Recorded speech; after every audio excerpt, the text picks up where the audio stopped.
Pessoal, o vídeo de hoje tem um oferecimento do Dubs Burger. É o melhor smash que eu já comi na minha vida e você precisa experimentar. O Instagram deles é @dubsburger. Acessa lá o Instagram, você pode fazer o pedido diretamente pelo Instagram, diretamente pelo aplicativo deles ou pelo iFood. Não pode deixar de experimentar o smash duplo, que é meu favorito. Dentro da igreja, eu penso que há uma conscientização de que a gente precisa lutar contra isso. Eu, pelo menos, ando por muitas igrejas aí, tendo a possibilidade de pregar, a oportunidade de estar lá conhecendo pessoas, enfim. Vejo que a maioria, vejo que uma boa parte, não sei se a maioria, mas uma parcela importante está bem conscientizada disso. E a ideologia de gênero, de certa forma, também não é uma preocupação dentro da universidade. Explico por quê. A gente precisa voltar um pouquinho para entender o que é a ideologia de gênero, se a gente vai falar desse assunto. Onde que nasce a ideologia de gênero? A ideologia de gênero nasce do movimento feminista. O movimento feminista tem lá a primeira, a segunda, a terceira onda, tem lá as pensadoras, Simone de Beauvoir, Judith Butler, que até teve recentemente aqui no Brasil, falando as besteiras que ela fala por aí, mas enfim, ela teve aqui no Brasil.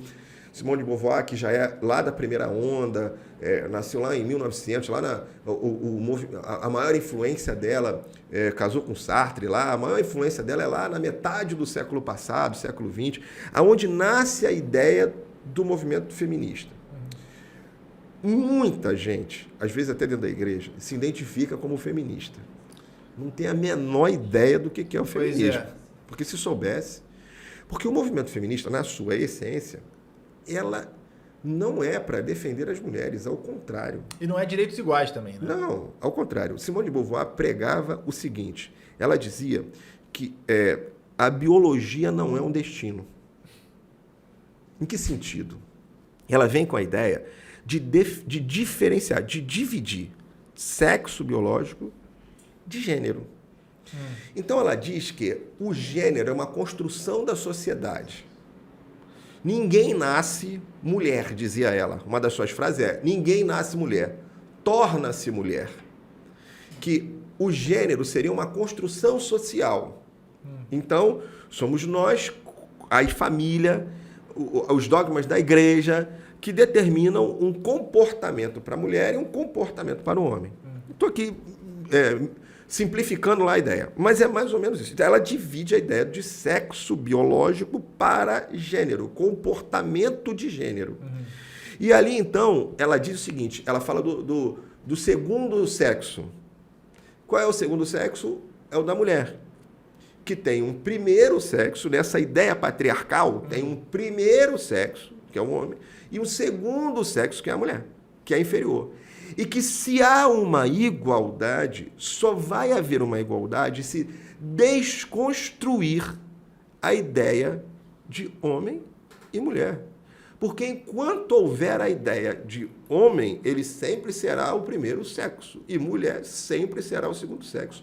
Então, na base do feminismo, não está uma defesa da mulher, está uma desconstrução. Esse é que é o problema, né? Exatamente, está a desconstrução da ideia de homem e mulher. E aí, a gente tem que entender como é que essa guerra funciona. E como é que essa guerra funciona? E é uma guerra mesmo. Guerra? Porque não é uma relação. Se você perguntar para uma menina da igreja, você é feminista? Ela fala, sou. Aí você pergunta, por quê? Porque eu desejo direitos iguais entre homens e mulheres. Eu falei, tá, qual é o direito que a gente não tem? Qual é o direito que o homem tem que a mulher não tem? Ela tem dificuldade de discorrer sobre isso. Porque eu acho que o discurso filosófico do feminismo, ele é bonito. Só que ela não sabe... Eu nem concordo que ele é bonito. Só que o discurso real não é o filosófico. Não, o filosófico homens e mulheres têm que ter o mesmo direito. Isso é bonito, isso faz parte, beleza, vamos brigar por isso. Quem inventou isso aí foi... Jesus fez isso. Pois é, aí a gente vai por aí. A gente assim, metade do século passado, Jesus fez coisas pelas mulheres que não fez pelos homens. Jesus, quando ressuscitou, ele foi lá, apareceu para uma mulher que a palavra dela nem valia. Ele vai lá e conta para uma mulher. É uma mulher que tem, tem a revelação da ressurreição de Jesus. O maior evento da humanidade. Verdade. Jesus foi lá e escolheu uma mulher. É ela que leva o recado para os apóstolos.